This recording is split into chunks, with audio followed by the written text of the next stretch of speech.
the world's largest state sponsor of terrorism, with the attack on Israel on October 7th by Hamas, reminding us of what's at stake.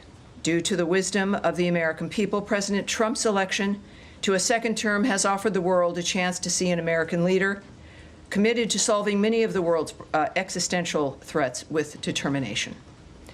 Now, as the conflict between Israel and Iran continues, President Trump has also been clear that Iran cannot have a nuclear weapon. Secretary of State Marco Rubio has also stated that fact, as he has traveled the world working to implement President Trump's vision of peace and security. That statement has also been uttered from this podium many times. The fact that Iran cannot have a nuclear weapon is clear. As the White House reminds us, since taking office, President Trump has clearly stated no fewer than a dozen times that Iran cannot be allowed to have a nuclear weapon, for anyone who's unclear on that fact. President Trump has made the same pledge no fewer than 40 times before taking office, even as far back as 2011. One of the highest priorities of the Trump administration is the safety and security of the American people. To that end, the Department of State has established the Middle East Task Force to help coordinate support for U.S. citizens, our U.S. diplomatic missions, and personnel and diplomatic engagement. The task force is operating 24 hours a day. Over the past week, to help keep U.S. citizens informed, we have issued more than 30 security alerts to countries in the region and updated the travel advisories for Iraq and Israel. We remind U.S. citizens not to travel to Israel or Iraq and not to travel to Iran under any circumstances. We continue to monitor the complex and rapidly evolving situation on the ground as we continue to assess and address the needs of U.S. citizens. We urge all U.S. citizens to regularly visit travel.state.gov for the latest travel advisories and security updates, and to enroll in the Smart Traveler Enrollment Program, also known as STEP, to receive timely alerts and guidance from the State Department. For Americans needing assistance, and there we have a bit of the website there for you, call +1 202 501 4444. That number again is +1 202 501 4444. If you're on that website, you can also click on that red box. It will take you to a page where you can search for the embassy of your interest, where you are, where you would like to connect to be able to get help from the embassy in the country where you are. And of course, the number's there as well for your closest U.S. embassy. I also want to add a couple other things here as we're dealing with this. It is certainly a rapidly evolving dynamic, but to conclude the topper here today, I want to recognize the State Department and other U.S. government teams around the world working under threat on behalf of the American people, particularly those in Israel and Ukraine, who spent another night sheltering in bunkers as they came under attack. Our priority is the safety of Americans overseas and here at home. It is the priority of Secretary Marco Rubio. It is the priority of everyone who works in this building, and the thousands of American citizens who work anonymously and whom you will never see, who are working in embassies and consulates around the world and working with those local nations to be there for American citizens and to help facilitate American diplomacy. Our priority is the safety of Americans, yes, here at home, but also overseas. We thank all of those working on behalf of the American people, all of you watching from home and from around the world. We thank you, and for everyone around the nation, we know and honor your work as we begin another briefing here, ready to take your questions. All right, yes, sir. Yes, hi, Tammy, thanks. Thanks for that. Could you give us some more details on this task force, how it's going to work, and specifically if it's going to help Americans potentially leave the region, be repatriated, or depending on the countries that they're in, and any more details you can give on that? Right. I won't be giving you, just as a reminder of how today is a little bit of a different day for the briefing. There is always things that I can't say to you. And yet we have a long back and forth. Sometimes we have a little bit of a debate. I won't engage in that today. My responses will be perhaps a bit quicker than usual, and I'll be moving around more quickly to reach as many of you as I can. There will be less than I can answer for you because of the circumstances that we're dealing with around the world. So it is, just want you to know, it's not personal, but we're working on certain things like the task force as an example. The task force is a group of people who are working, taking the calls of people, of American citizens around the world, making sure that they get connected with what they may need in that region. I won't go into the details of all that the task forces do, of course, but it's about information, making sure people here at the State Department and people that we get the information we need, but also people around the world, American citizens, get directed to the information that they may need as well. So I'll leave it at that, but this is something that the State Department does when there's a situation that requires it, and this is one of those times. Tammy, I'm sorry. Could I just ask Sure, about the Matt, phone sure, number? of course. The phone number that you get, if you call that number, which I can do right now, who do you get? You get an individual who is... Task force? Or? No, you don't get the task force. That phone number is a general phone number. The task force is busy, but it is a separate unit that is established to take the calls to assist American citizens who call to the embassies. Particularly, you're going to be referred to embassies who can help you get what it is you need. So good question. Thank you, sir. All right. Yes, Andrea. Just a quick question. There's some specific consular needs.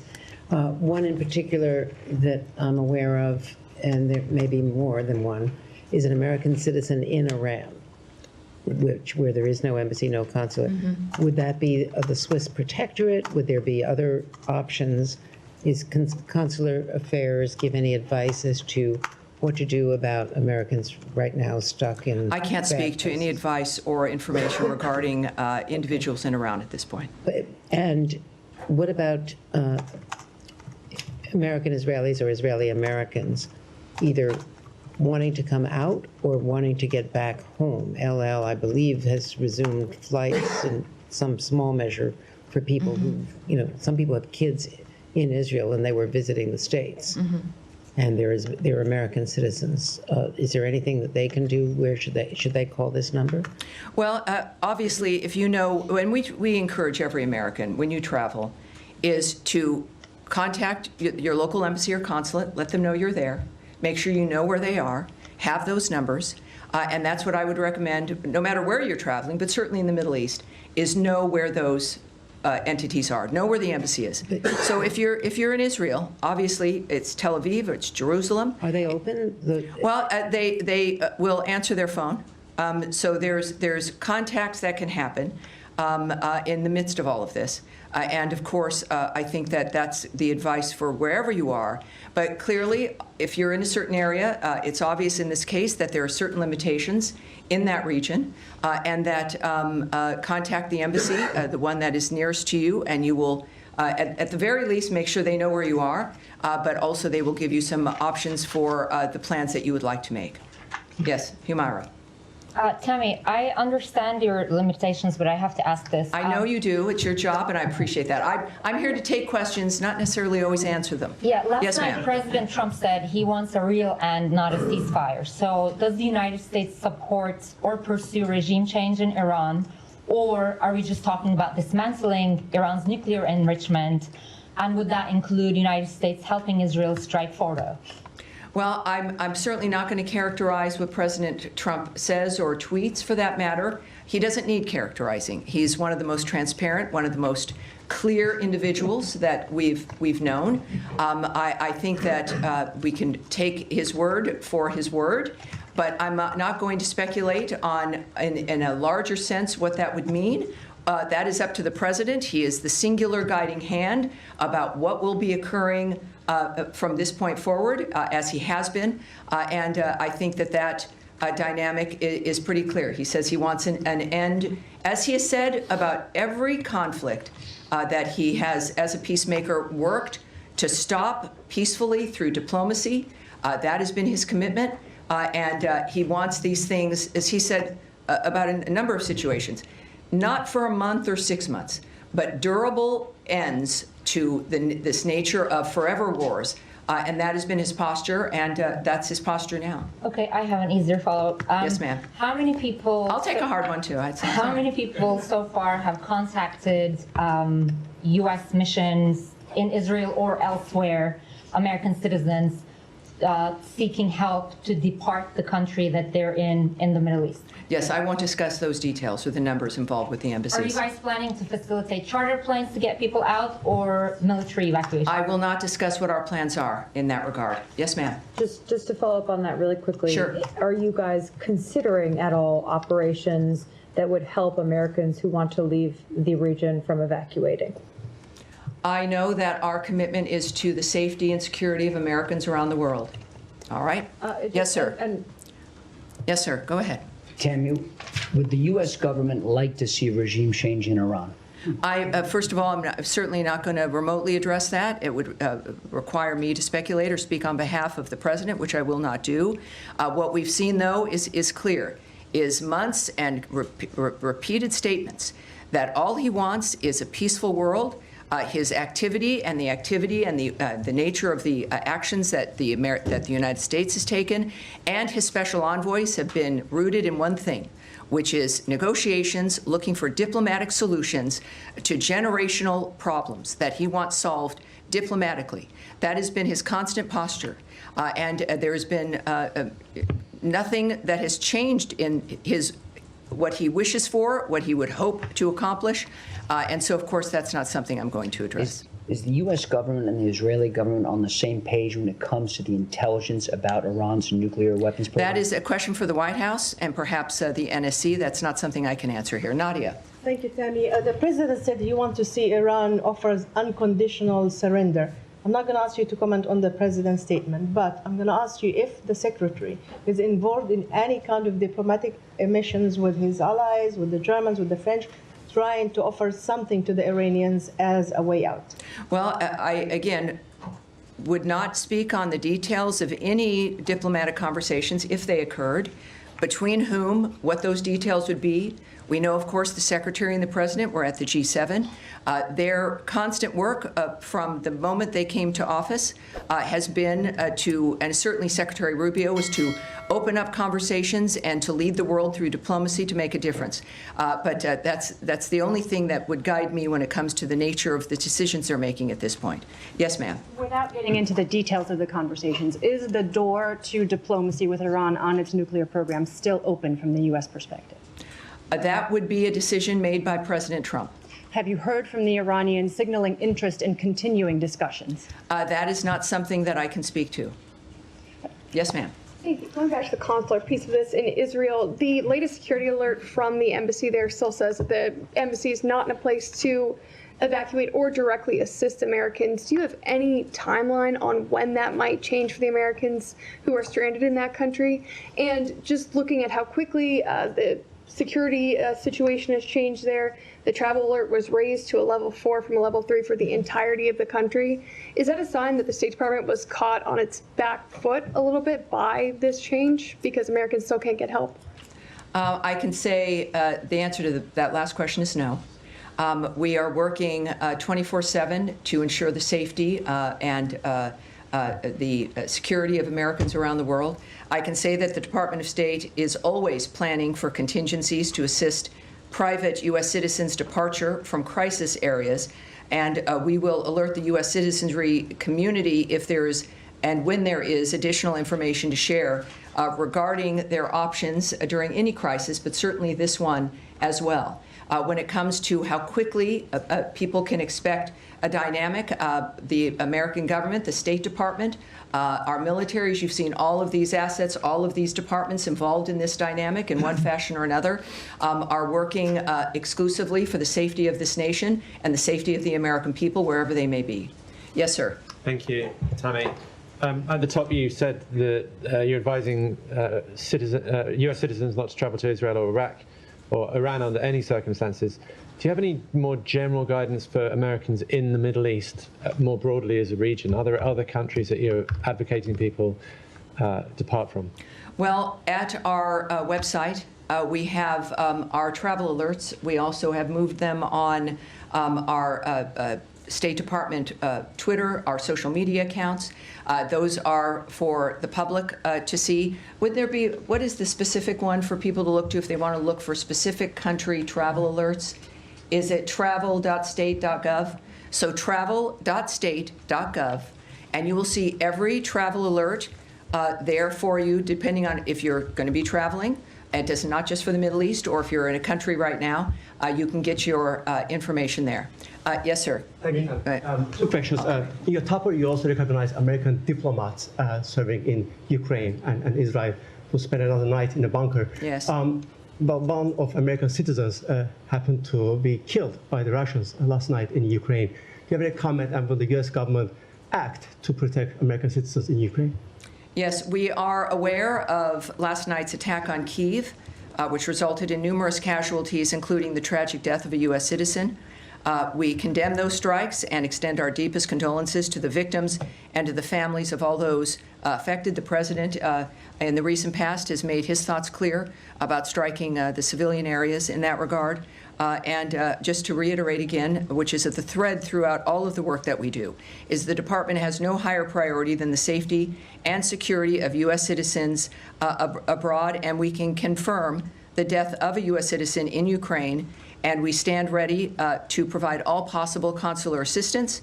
And out of respect to the family during this obviously horrible time, we have no further details to offer in that regard. And second topic, in light of Israel-Iran tension, some of our colleagues from VOA Persian services were called back reportedly. How much do the events of past few days signify the role of VOA and other outlets to counter these narratives from U.S. enemies?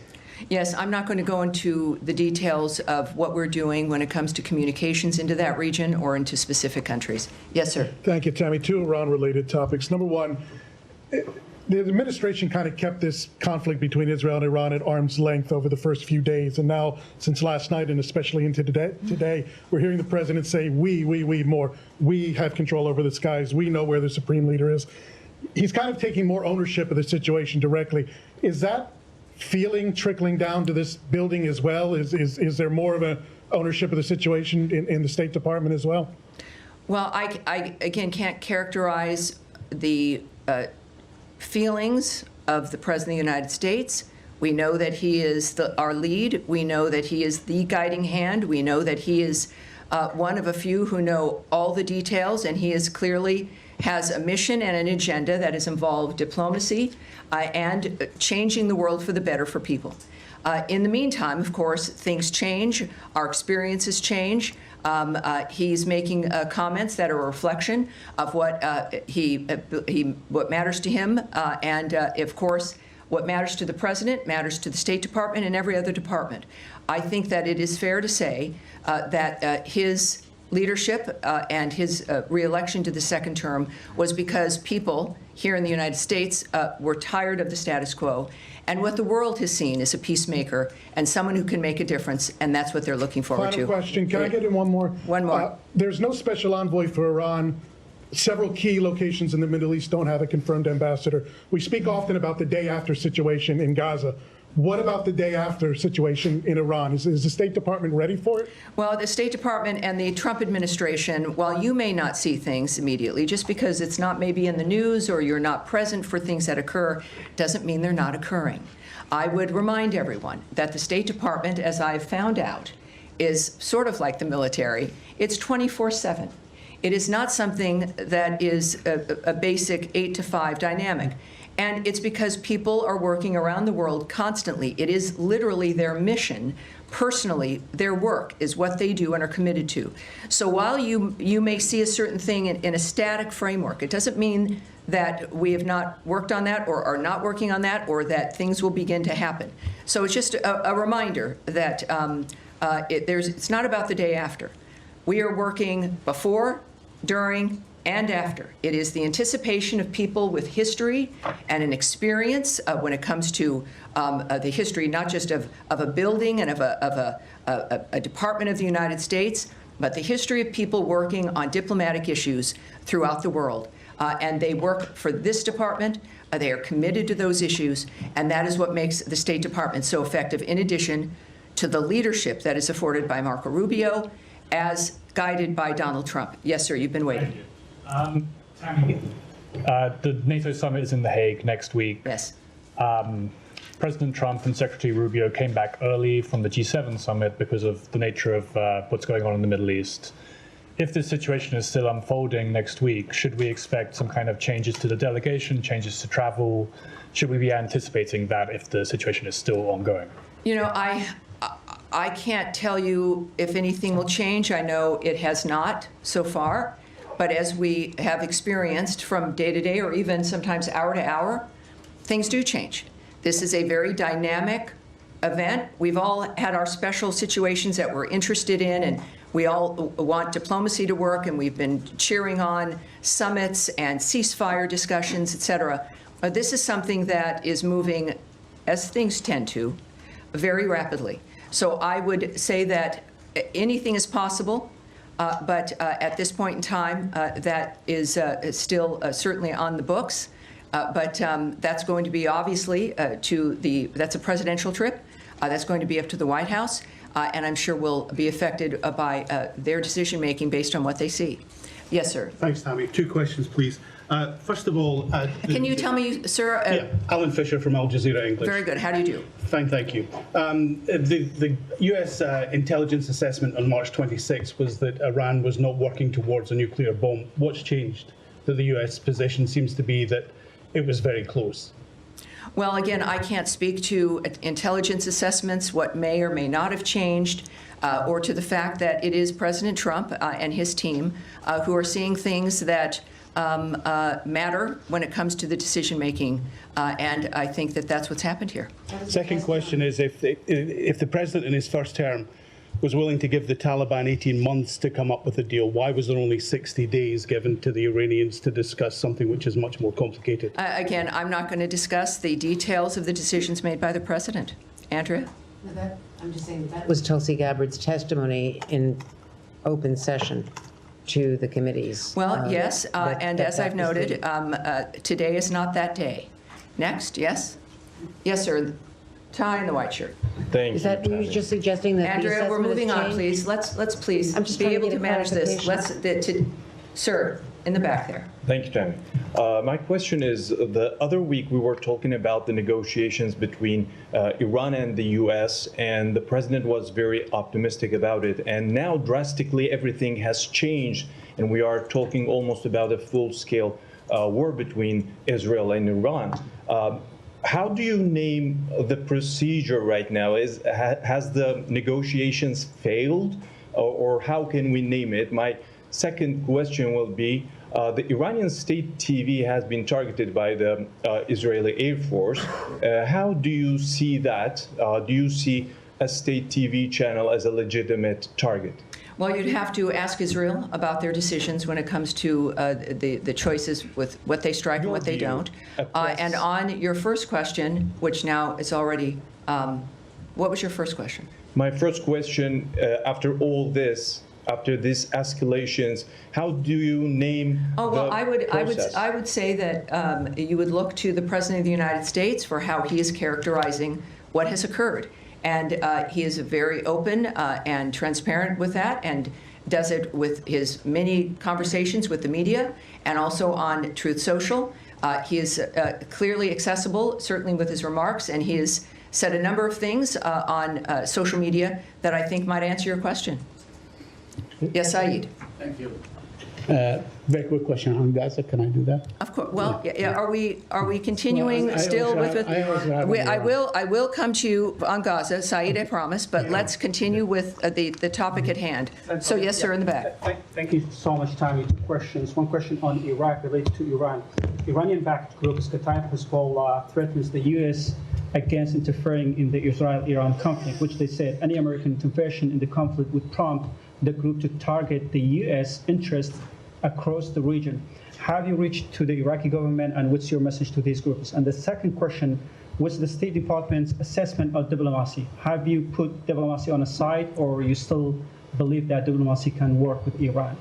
Well, again, I'm not going to comment on the nature of how the White House or the President or the DOD will respond to certain remarks or demands made by someone. So you'll have to ask the DOD regarding their reaction in that regard. I would also, though, I know that the President's Truth Social, he's made it very clear, even I think today, and I think I've got that right here.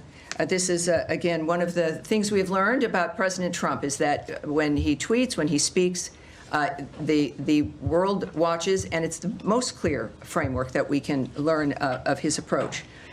He has, I don't know if I can get to the exact one, but he has made it very clear that, oh yes, here we go. He has noted that we don't want missiles shot at civilians or American soldiers, or our patience is wearing thin. Thank you for your attention to this matter. He is making it clear, I think, here regarding certain choices on the ground that are being made, and that what we've asked for regularly is, and what he has made clear is that we were not a part of the initiation of this, certainly. We're not a part of Israel's attacks on Iran. That I think was stated very clearly by both Secretary Rubio and the President. And that's important for them, for people to know. And in this case, of course, the President has made it clear that if Americans are hurt, or in this case, a missile shot at civilians or American soldiers, that there would be a repercussion. I think that would not be surprising. All right, we'll go back. More on Iran. We'll close with you, sir. Thank you so much. Could you tell us about the role of partner countries in mediation efforts with Iran, like Mohammed bin Salman of Saudi Arabia, Qatar, and UAE? President Trump recently concluded successful trip to the Middle East. So what can you tell us about the role of these partner countries? It's clearly he went with a goal in mind. He makes deals. He's the best deal maker in the world. These partners in the Middle East that we have, they understand clearly our intentions and what our goals are. Thankfully, again, to the approach and the style of President Trump. So it's, I think that when it comes to, again, the best person who could explain his feelings and thoughts about what's accomplished on any issue is the President himself. So I'd refer you back to what he writes and what he is posting on, I think, a very regular basis, which is helpful to people like me, and I think to the world at large as well. Despite Israel's concerns, can I one more? Despite Israel concerns, President Trump is still trying to negotiate with Iran for a nuclear deal, showing that his priority is peace in the region. President Trump has once again recently offered to mediate on Kashmir, but the Modi government says that they don't need Trump's help. Does President Trump need Modi permission to bring peace in South Asia by resolving the Kashmir issue? Well, yes, this is every country, as President Trump has stated, is a right to define its own future. He offers his help, and it's up to whoever he's offering it to whether or not they'll accept it. We live in a fascinating, exciting time where we've got a man who can make the difference, and he's generous about making that difference. He could have chosen to have this term be about anything other than peace and making America great again. But he's stuck with that. He's committed to that. It is part of his overall commitment to the country. So I would not speak to the nature of another country's decision-making. That's up to them.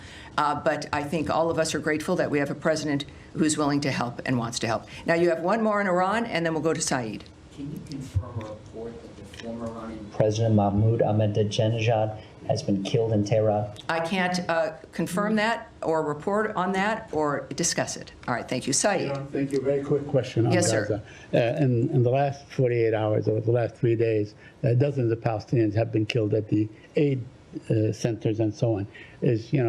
With everybody focused on Iran, is this situation still garner some interest or attention from this building or from the United States of America? And are you urging the Israelis to hold off whatever the amount of firepower they're firing at these aid seekers? Well, we of course are always saddened to hear reports about any mass casualty situation or shootings. I don't know who isn't, no matter what the dynamic. The IDF has said a particular incident is under review, and that is helpful, and we'll see what their review comes up with. In the meantime, I think it is important also when it comes to the nature of the efforts to get aid and food to the Gazans. We now know, can report that the Gaza Humanitarian Foundation now is working at 4 distribution sites and has distributed nearly 26 million meals to date. So it is, again, a conversation about whether or not the State Department cares. Every day there's a demonstration. And when we think about the State Department, it's people. It's people who've committed their lives to a diplomatic life, to a life of foreign service, to a political life, to try to make the difference for the world. So we see that manifesting here. And as we also know with today's events and today's conversations, there's a reason why we need people like President Trump and the American commitment to peace abroad. All right? Yes, go ahead. Yeah, it's been reported over the weekend that the president yes. Would expand the travel ban to 36 other countries. A lot of them, from what I understand, are in Africa. There's already 19 countries that are affected by the travel ban to a different extent. Can you share any details, elements you have on this plan? I'm going to speak a little bit about it, not into the detail of what, about the decision-making or the process in that regard, but we are, of course, committed to protecting our nation's citizens by upholding the highest standards of national security and public safety through our visa process in particular, as laid out in President Trump's Executive Order 14161, protecting the United States from foreign terrorists and other national security and public safety threats. The visa adjudication process has got to ensure that U.S.-bound foreign travelers do not pose a threat to the national security and public safety of the United States. That is, I think, a very low bar, and is a bar that every nation should be able to adopt. To protect the national security and national interests of the United States and its people, the Department of State and other U.S. government agencies assess other countries' security capabilities, information sharing, and identity management practices, exploitation of the U.S. visa system, such as overstay rates, and failure to facilitate the repatriation of their removable nationals. So, noting where a country, perhaps as you did, is located, the geo position, the actual location of a country, is not a factor, or what continent that country is on. These are about very specific aspects about whether or not the United States feels it can trust the information we rely on those countries for to determine whether or not they'll get a visa. We don't, we rely on the vetting and the presentation of information from other nations in order to say, yes, you can, or you can't come. In this particular instance, I think that it's clear as we're looking at providing a period of time, countries being told if they don't get to that point where we can trust them, and they've got to change the system, update it, do whatever they need to do to convince us that we can trust the process and the information they have. So that is the goal of this. The Secretary will have the discretion to determine whether or not someone is on that list, as we then also continuously vet the nature of what's happening within these conversations. And the goal is so that we can all move forward, so that people can come to the country. And that's our goal. All right. Yes, sir. Yeah, but I don't know why you're so far in the back, Michelle, but I'm sorry. With NPR, yes. Yes.